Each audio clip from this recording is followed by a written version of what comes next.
ዳንስ መደነስ ግልጽ የሞራል ውድቀት እንጂ ምን ሊሆን ይችላል?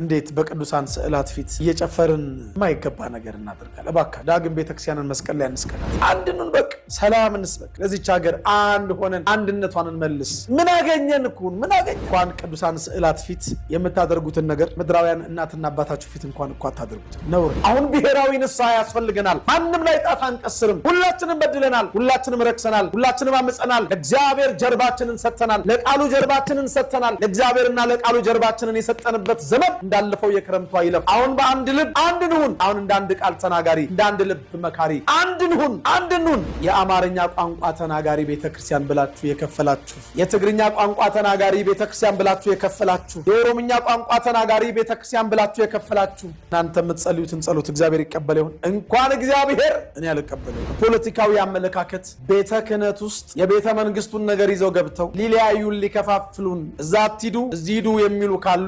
እንዳትሰሟቸው። እነዚህ ከእግዚአብሔር አይደሉም። የጠመጠመ ሁሉ ቄስ አይደለም። ኦባስኬም ያደረገ ሁሉ መነኩሴም ሊቀ ጳጳስም አይደለም። አባ የተባለ ሁሉ አባ አይደለም። አንዳንድ አባ ጨጓሪዎች ስላሉ እርስ በርሱ የሚለያይ ሲኖዶስ አይጸናም እንዳይመስል። እስከ ዛሬ ድረስ የከፋፈሉንን ከፋፋዮች እግዚአብሔር ልብ ይስጣቸው፣ ካልሆነ ግን ይቁረጥ።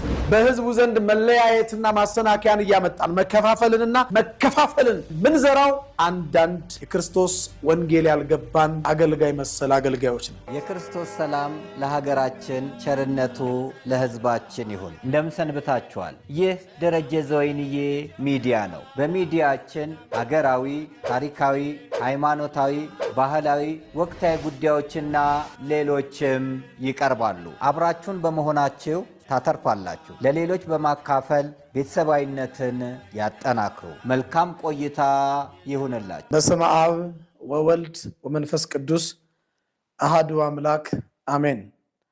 ክርስቶስ ተንሥአ እሙታን በአብይ ኃይል ወሥልጣን አሰሮ ለሰይጣን አግዓዞ ለአዳም ሰላም እምይእዜሰ ኮነ ፍስሐ ወሰላም።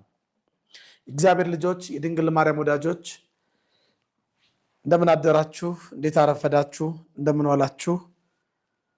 እግዚአብሔር አምላካችን በቸርነቱ ብዛት የኃጢአታችንና የበደላችንን ክፋት ሳይመለከት በእድሜያችን ላይ እቺን ቀን ስለጨመረልን ስለማይነገር ስጦታው ክብርና ምስጋና ይግባው። ዛሬ ሁሉም በአንድ ልብ ነበሩ በሚል ርዕስ ለጥቂት ደቂቃ ከኔ ጋር እንቆያለን። የሐዋርያት ሥራ ምዕራፍ 2 ቁጥር 1። ወደ ትምህርቴ ከመግባቴ በፊት ምናልባት በአገር ውስጥም ከሀገር ውጭም ያላችሁ ቤተሰቦቻችን